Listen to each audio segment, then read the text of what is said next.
Hello everyone, welcome back to my channel to go to destination for all things health and wellness. Today, we're diving into a topic, intermittent fasting, that has been a game changer for many on their journey to a healthier lifestyle. Please watch the video till end as I will cover everything related to fasting. Taking care of your health is crucial, and among all the things you can do, intermittent fasting stand out as the most important. These practices contribute significantly to creating better health compared to anything else. On the other hand, constant snacking and continuous eating are the worst choices for your well-being. Today, I'll break down the basics of intermittent fasting. It's not just for beginners. Even if you're more advanced in your health journey, revisiting these fundamentals can be beneficial. If you find yourself hitting a plateau or facing challenges, going back to the basics might be the key. Now, let's dive into the core of fasting. Goals of the fasting. Actually, we're trying to do is go from sugar burning to fat burning. A big confusion that a lot of people have when they're fasting is they think their body is starving. They think it's not eating, but in reality, your body is eating.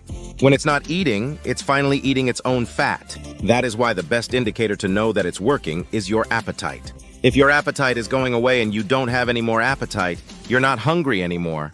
Guess what? It's working, and it makes it a lot easier to stick to if you don't have an appetite. So, the principle is that you have to get healthy to lose weight, not lose weight to get healthy. That means that we're not necessarily focused on weight loss. Weight loss will come after you get healthy. But a better indicator for success is your ability to fast comfortably because you're not hungry. But you want to get into a condition where the food is no longer controlling you. You're controlling your food. So many people are into this situation where the food is literally controlling their life and it's destroying their life. Start intermittent fasting. The first thing you need to do is skip breakfast, okay? Or start to push your breakfast further towards lunch. When you wake up in the morning, ask yourself, are you really hungry or are you just eating out of habit? Chances are you're not going to be hungry for breakfast, so don't eat. The rule of thumb is don't eat if you're not hungry. Now, to help you not be hungry for breakfast, you have to make sure that you keep your carbs down for your lunch and your dinner. Because if you have carbs in your lunch or your dinner, guess what the next day? You're going to be hungry in the morning.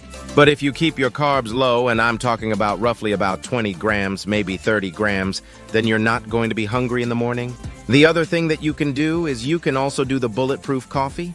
You can add either butter to your coffee or MCT oil. Butter is very satisfying, and MCT oil will turn into ketones, so it's going to be a lot easier to go all the way up until your first meal at noon. So, depending on if you drink coffee or not, if you don't drink coffee, just do a tablespoon of MCT oil. That's the type of extract from coconut oil that turns into ketones very, very fast. The other thing you have to realize is that all these hormones are on rhythms or waves, okay?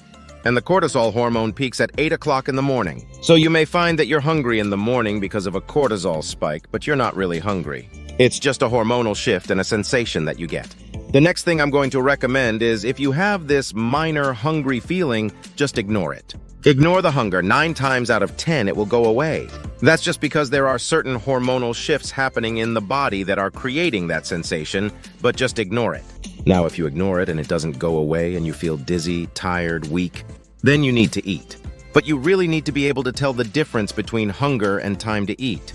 But realize as you start doing this, it's going to get easier and you won't have any hunger in the morning unless you consume carbohydrates. The next little thing I'm going to say is at this first meal, make sure you add some fat at the end of the meal. That can be pecans or olives or some nut butter. It could be peanut butter. It could be brie cheese. It could be fatty meat. It could be any of those. Why do you want to add fat? Because when you start doing intermittent fasting, you haven't adapted yet. And so you need the fat to help you go longer, to feel satisfied so you can fast longer. Because the fasting itself and the combination of low carbs is really what's going to help you start to adapt to this new machine in your cells that's burning fat. So the same thing with dinner, you want to add fat at the end of the meal. Start with healthy keto. The next point I want to bring up is this whole thing about healthy keto. Okay, what is healthy keto? Well, healthy keto is not just going on a low carb. It's using quality foods that are higher in nutrients. Because the last thing you want to do is end up looking like a crackhead. And I'm being very sarcastic, but some people, when they lose weight, they sort of look very unhealthy. Their hair is dried out, they look older. We want you to look good as you do the ketogenic diet and look younger. Okay, have that healthy glow. So that's a combination of low-carb fasting and just healthier ingredients. So there's such a thing as dirty keto, where you're not paying attention to the quality and you're eating at a fast food restaurant or fast food. And yeah, it's low carb because you're not eating the bun, but it's very, very low quality food. Don't recommend that. All right, so this first meal and second meal is called your eating window. Let's just pretend your first meal is at noon and your second meal is at 6 o'clock. So that would be roughly a 6-hour eating window. Now, when you first start out, you could potentially eat during this window through here. Okay, have a snack if you want, but I would recommend or challenge you to not do that. Because that way we get some fasting between these meals too, and that will help you. The snacking is the biggest killer for progress because snack stimulates insulin. Every time you eat, you stimulate this thing called insulin. And what we're trying to do is fix insulin resistance, which was created by a high level of insulin for a long period of time, which comes from constant eating and eating a lot of carbohydrates. Now, if you do a 6-hour eating window, that gives you an 18-hour fasting cycle. That's pretty good. Benefits of intermittent fasting. If you could do 24 hours of fasting, you're going to see some amazing results, especially with your brain. You're going to grow new brain cells, and so your cognitive function, your focus, your memory, your ability to keep your attention, your creativity, all is going to improve, as well as your mood. You're going to be happier. If you were depressed, you're going to feel much, much better just because your brain is healing. Plus, your immune system is going to get stronger. You actually grow new immune stem cells in your bone marrow, which is really cool. Inflammation goes way down and you start getting rejuvenated. You start healing faster. All sorts of amazing things happen.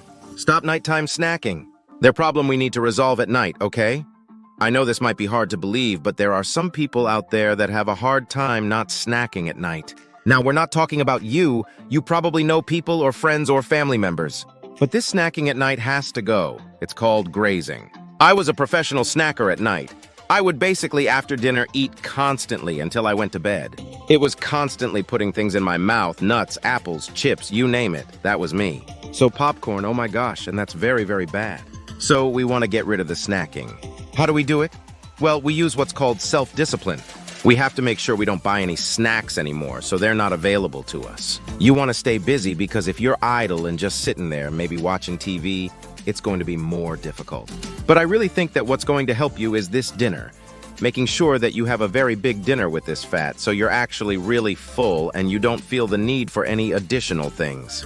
But just realize, if you're like me and everyone else, you probably have insulin resistance, which means you can't absorb nutrients as well as you should. So even though you eat and you're full, you might not feel satisfied. There's a difference. Feeling satisfied is going to happen once the insulin resistance goes away, and especially if you're eating a lot of nutrient-dense foods. There are some things you can do that will also improve that. 1 point apple cider vinegar. Maybe a tablespoon in your water for dinner. Apple cider vinegar has acetic acid. The biggest benefit of acetic acid is to make insulin more sensitive to help your blood sugars.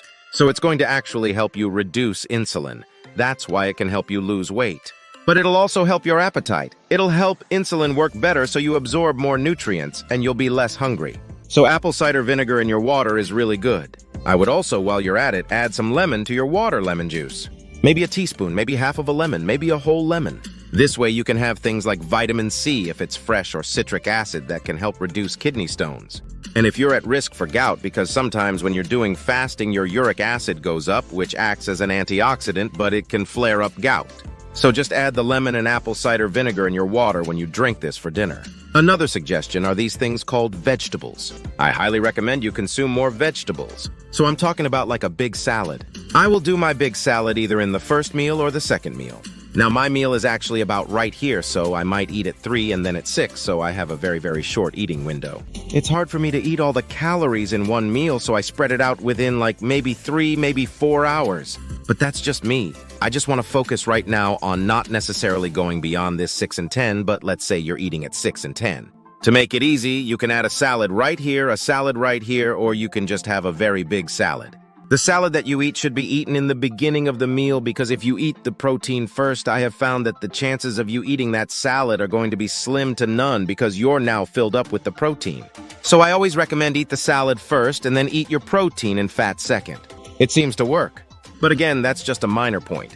Now, why do we need the salad? Well, it's going to give you more potassium and magnesium, which is going to help with that insulin problem I talked about. Also, it's going to give you energy. Also, it's going to prevent cramping in your legs, and it's going to prevent keto fatigue, etc., etc. The fiber in the vegetables feeds the microbes, and that's what the microbes live on. So, you're feeding your microbes. They get to eat something, and then what they do is they change it into a type of fat, which actually is really good for your blood sugars. I found that if I don't consume large salads, I don't feel quite right. In fact, it's harder to get into keto, and it's not going to go as smooth. Also, the vegetables are really good for your liver, and you're just going to feel cleaner if you do that. You can switch it out. You can have just vegetables sometime or just a salad other times. If you do the vegetables, you don't need the quantity. You don't need cups of broccoli, right? So you do smaller, maybe half the amount. And then for salad, because it's not as dense, you can have more of that. The salads, the apple cider vinegar, eating more fat at the end of the meal is going to help you avoid this snacking. Keto, fasting, and high cholesterol. Now, I want to just mention something about cholesterol because this question keeps coming up over and over and over again. What happens if my cholesterol goes up? It happens with a percentage of the population. Usually it goes down, but in some people it goes up. And people are concerned. They go to the doctor and like, oh my gosh, my cholesterol is high because I'm eating all this fat. Well, if you really understand what's happening, it's not going to be that scary. Because when you burn fat, a certain portion of that fat is cholesterol. So the cholesterol and the fat have to come out, has to go somewhere. If you don't have enough liver function or you don't have enough bile for some reason, let's say you don't have a gallbladder, or let's say if you have a fatty liver and you're not producing enough bile, then you may have a little backup of cholesterol. So the more bile you have, the easier it is for your body to get rid of this excess cholesterol. Even if the fact that your cholesterol is high and you don't have the bile to break it down or get rid of it as fast as you would like, realize if you went to do an advanced lipid profile test and you found that you have high LDL, there's a couple different types of LDL. And you're going to find that the high LDL that you have is the large particle size. It's not the small, dense type of LDL. The small, dense type is the dangerous one. You're not going to find that. You're only going to find that if you're doing high carbs. So I wouldn't worry about it. But if you are concerned, you can do the test and you can see for yourself. Fasting is good for the liver. Other thing that I want to mention, which is the icing on the cake, or, well, I probably shouldn't talk about cake, but when you do intermittent fasting and keto together, within days, the fat in your liver is going to be gone. That is huge. That is exciting, as long as you don't eat that icing on the cake, of course. Fasting made easy. A couple of other things I'm going to show you about this fasting thing. Green tea.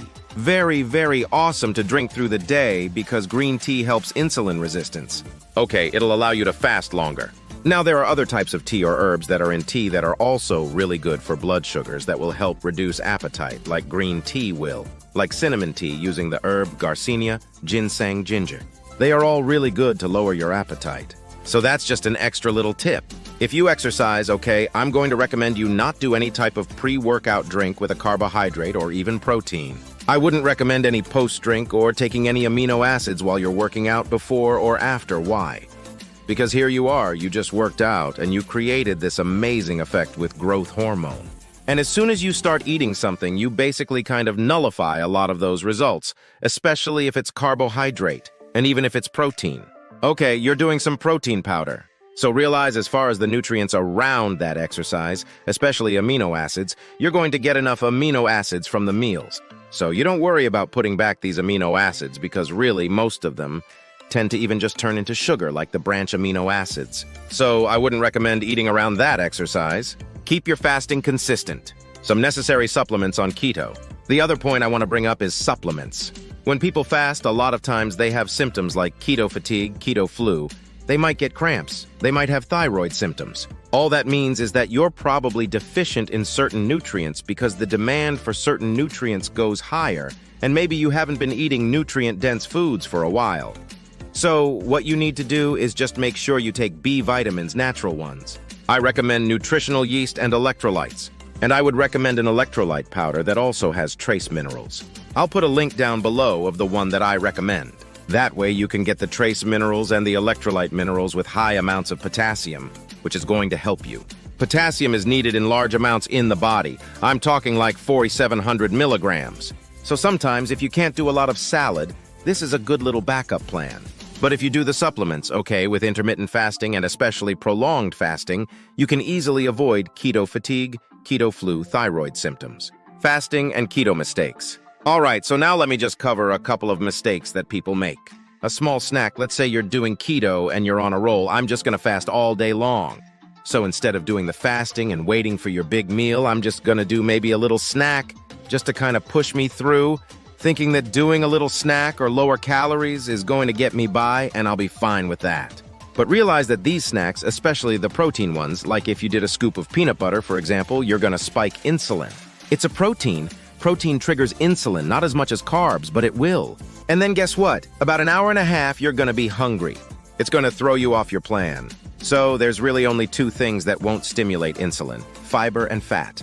Protein will. So if you have to snack on something, do either pure fat, as in like MCT oil, okay, or that bulletproof coffee, or fiber, something very fibrous, like celery, for example, without the peanut butter, or some greens, okay?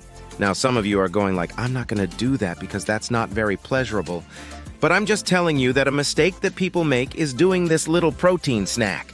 As I interview people and find out why it's not working, I find out, well, I'm sort of doing keto with a couple of little snacks for the day and that type of thing. So just realize that that's why your results are not going to be where you need them to be. I'm just bringing this up as a point.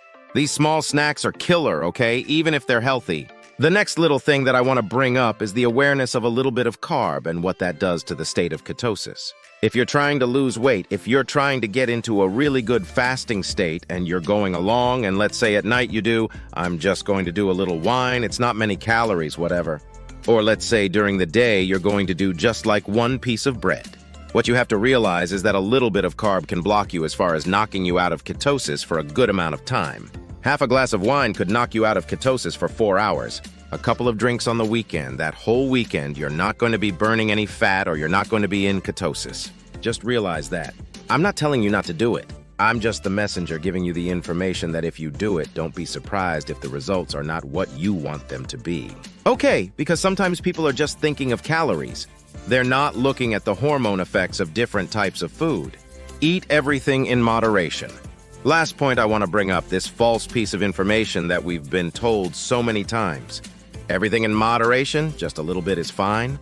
There's no bad food, just keep everything in balance. It's all about balance. No, that is not true. When you're trying to get healthy, you don't want to balance everything. There are things that are really important, and there are things that are trivial, not very important at all. What I'm showing you here is the most important thing you can do for your health out of anything, and that is fasting. And I'm also showing you the food that you need to avoid the most, which is carbohydrates, and the other foods that you can eat in higher amounts like fat. And there is one food that you want to eat in moderation, that's protein, right? So to get someone healthy, they're already in an out-of-balance state. So to put more balance and just balance everything out and eat a little bit of everything is the worst advice that anyone can give you. So I've just given you the things that you should focus the most of your attention on when getting healthy. Thanks for watching, and if you find this information helpful, please support me by hitting the like button and subscribe my channel for more amazing videos. Thanks for watching.